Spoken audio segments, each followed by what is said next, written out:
сіздермен бірге қайтадан өзімнің әңгімемді түпсана туралы бастағым келіп отыр. Қош келдіңіздер. Жаңадан қосылған адамдар бар осы парақшаға. Сәлем. Күтпеген жер.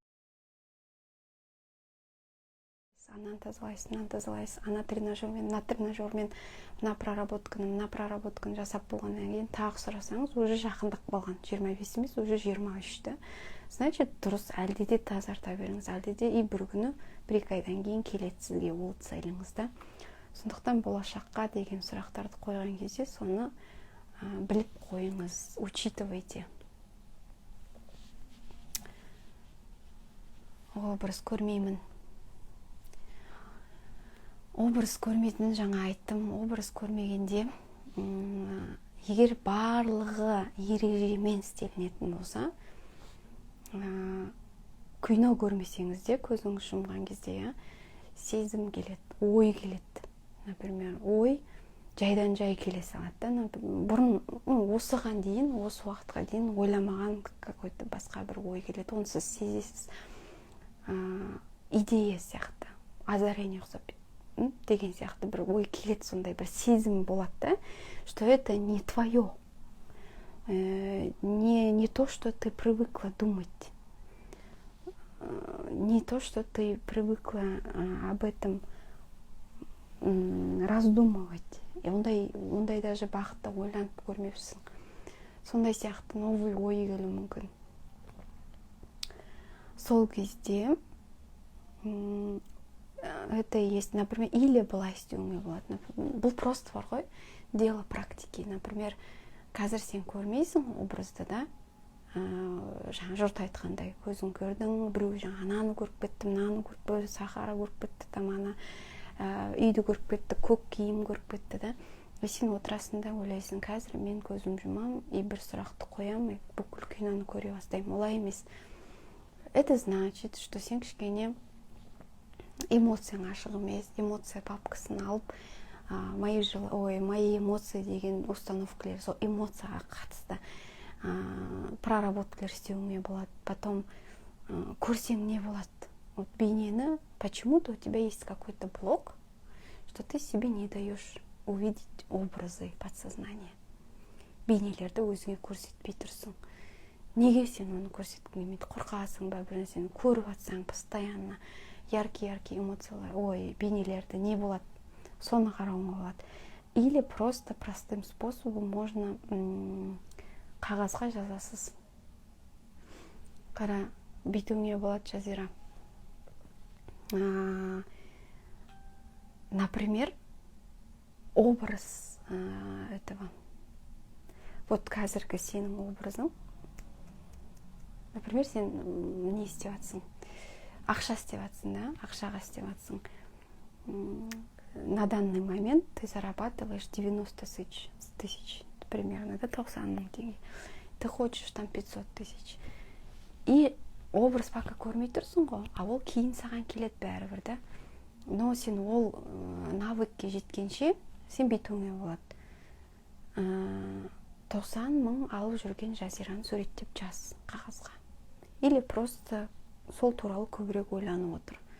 Қандай ол, не істеп жүр, не киіп жатыр, айналасындағы адамдар қандай ойлары бар, қандай мечталары бар, қандай сезімдер көбіне сезеді, қандай расписаниясы оның күнделікті, қандай жұмыста жүр, да? Вот, бәрін жазып алдым. Это и есть образ на данный момент твой, да? На данный момент вот такой. Теперь представляешь и сұрайсың, ана 500 000 алып жүрген Жазира қандай болуы мүмкін? Қандай болуы мүмкін? Как она будет ходить, куда она будет ходить, как она будет тратить деньги, 500 тысяч теңгені, 500 000 теңгені. Расписаниясы қандай болады, оның жұмысы қандай болады, оның айналасындағы адамдар қандай болуы мүмкін, киімі қандай болып кетеді, не жеп жатады. То есть соны ойлай отыра, соны ойлана отыра, сенде неше түрлі ответтер келмей ма? И сол ответтер тізіп суреттеп жазсаң, вот тебе образ. Ты просто пока что не можешь этот образ целиком сразу вот так увидеть, да? Я вижу, какая она емес, а ты потихоньку собираешь. Біртіндеп аласың да, түйсіктен. Біртіндеп аласың. Жұлып алып жинайсың соны, бір бүтін қылтып. Кейін соны істей, сен уже навык обретешь, когда ты уже полностью сразу бейнені көресің, образ сразу көресің, да, любой нәрсеге байланысты. Теперь, откуда я узнаю, что я образ не придумываю? Сондай сұрақ болады да. Мен негізі бейнені көрмеймін, и я начинаю это все придумывать.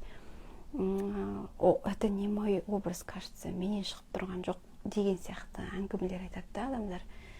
Мен мынаны айта аламын. Любой сенің шыққан жауабың жаңағы сұрақтарға, какая она может быть деген сұраққа, например, келген жауаптың бәрі сенің түпсанаңнан шығып жатқан зат. Бәрі сенікі. Это все твое.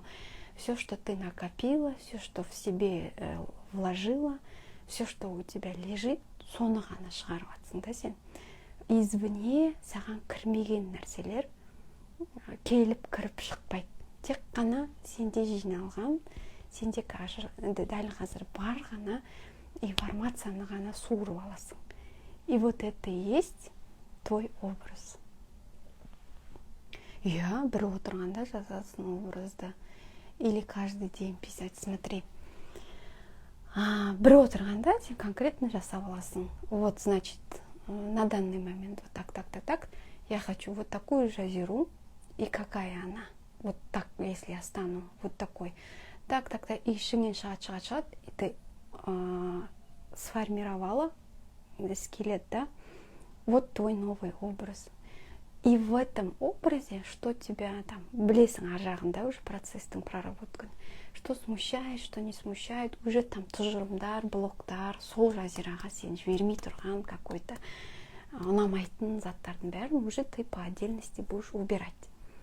Теперь каждый день писать. Допустим, ты будешь убирать. Этот образ ты уже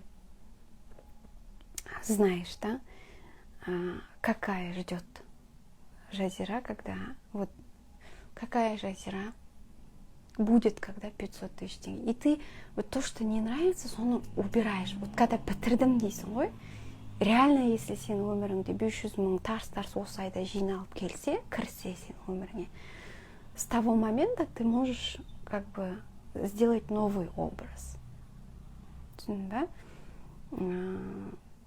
А то, что сен жаңағыдай или бүйтуіңе болады. В принципе, бір рет образ жасайсың, и сол образдан образ ұнамай тұрған тұжырымдарды тазартпайынша можешь не делать второй образ на второй день. Понятно, да? Если ты вроде бы все вот эти смущающие установки нашла, блоки убрала, и это 500 тысяч жазира келмей жатыр әлі. Значит, еще раз посмотри этот образ, который, вот та жазира, которая получает 500 тысяч, опять посмотри, что она делает, что, как, почему, как она в отношениях, там, что-то она вышла, не вышла, там, замуж вышла, не вышла, я не знаю, там, замужем она, с кем она вообще, какие друзья ее окружают, что-то поменялось, почему туда до сих пор я не хочу, почему, деген сияқты сұрақтарда ана новый жазираның образын, новый мақсатқа жеткен жазираның образын, тут не важно, да, ақшаны істеп жатсың ба сен, отношения ты прорабатываешь, или ты свое дело прорабатываешь, бизнес ты прорабатываешь, неважно, ты убираешь свой какой-то диагноз, болезнь какую-то, что ты там здорова, да, неважно. И сол просто, сол новый жазираға неге бармай тұрсың? Сол образды қайтадан жазасың да, қайтадан смотришь. Что там мне не нравится? Что мне там не нравится? Потому что мынадай болады, мынаусы ұнамай тұр.